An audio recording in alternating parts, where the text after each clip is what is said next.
बिस्मिल्लाहिर्रहमानिर्रहीम, अस्सलाम वालेकुम। और मैं हूं आपकी मेज़बान सुंबल सियाह। नजर डालते हैं अब तक की अहम तरीन खबरों पर। जी, मैं आपको बताऊं कि कराची की तामीर और तरक्की में हिस्सा डालने वाले ठेकेदार आज सर जोड़कर बैठने पर मजबूर हो गए हैं। वाज़ेह रहे कि बल्दिया उज़्मा कराची में डिस्ट्रिक्ट ADP के बिलों की अदायगियों में ताख़ीर, हरबे और टेंडर माफिया के कारिंदों के ख़िलाफ़ कानूनी जंग और एहतजाज शुरू करने का अज़्म भी इन्होंने आज के इजलास में कर लिया है। अब देखना यह है कि ये इत्तेहाद कब तक ये कायम रहता है। इसमें शहर की तकरीबन तमाम एसोसिएशन के नुमाइंदों और इदारों ने शिरकत की है, जिसमें मुतासरा कंस्ट्रक्टर भी शरीक हुए हैं। इजलास को बताया गया है कि बल्दिया उज़्मा कराची में कई माह से रिलीज़ ऑनलाइन होने के बावजूद जो है इनके बिलों को मुख्तलिफ हरबों और बहानों से रोका जा रहा है, जिसमें DGP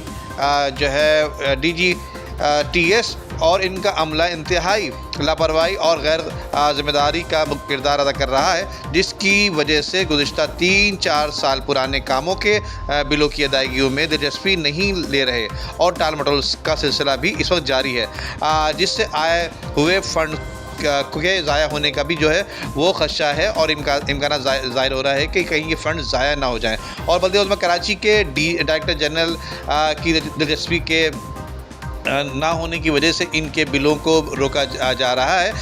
ताकि जो गुज़िश्ता साल की 239 यानी 239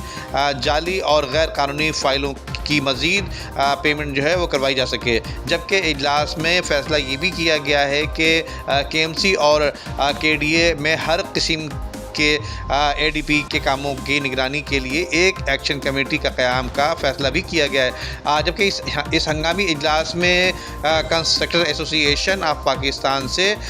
SM नईम काज़मी, शेख इस्माइल अज़ीम, सिटी कॉन्ट्रैक्टर एसोसिएशन से राहिल शहजाद, राव सईद, मोइन फ़ारूकी, पाकिस्तान कॉन्ट्रैक्टर एसोसिएशन से हाजी मीर ज़मान मंदोखेल, अमान उल्ला ख़ान और कराची कॉन्ट्रैक्टर एसोसिएशन से सईद मुग़ल, आबिद बरनी, पाक PWD कंस्ट्रक्टर एसोसिएशन अलाइंस से मोहम्मद अकबर शेख के अलावा राव ज़हीर, कामरान साहबज़ादा, मोहम्मद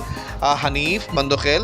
जबकि शेख मिस्र ख़ान और इंजीनियर बिलाल के अलावा मोइन अख्तर, कामरान मुज़फ़्फ़र कुरैशी, जमाल हैदर और दीगर ने शिरकत की है। अब देखना यह है कि हमारी दुआ है कि ये इत्तेहाद हमेशा कायम दायम रहे, क्योंकि माजी में इतने बड़े बड़े लोग अपने मफादात की खातिर बच्चों की तरह जो है लड़ते हुए नज़र आए हैं, जिसकी वजह से सरकारी और मौका परस्त जो है फ़ायदा उठा लेते हैं और ये लोग मुँह तकते रह जाते हैं। जी।